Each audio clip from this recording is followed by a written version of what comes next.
Majina yangu naitwa John Kariuki Nyambura, na niko hapa juu ya kijana yangu alipigiwa Nairobi na risasi, na ndio inafanya ndio hapa. Na uliweza kujuaje ni kijana yako? Nilimuona kwa simu na nikapigiwa simu jioni kitu saa 2, nikaambiwa na wale wanakaaga nao, kaniambia kijana yako amepigwa risasi.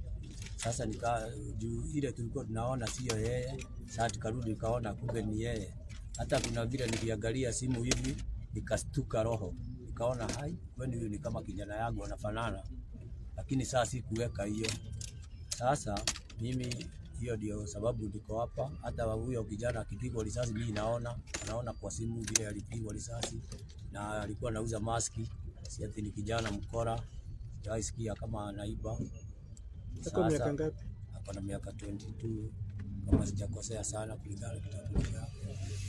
Sasa ndio niko hapa, nimeenda huko ICU, nimelala huku.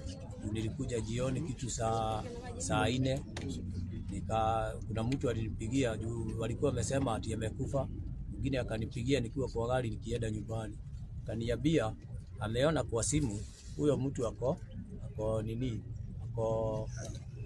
huko ICU, ICU alikuwa theater.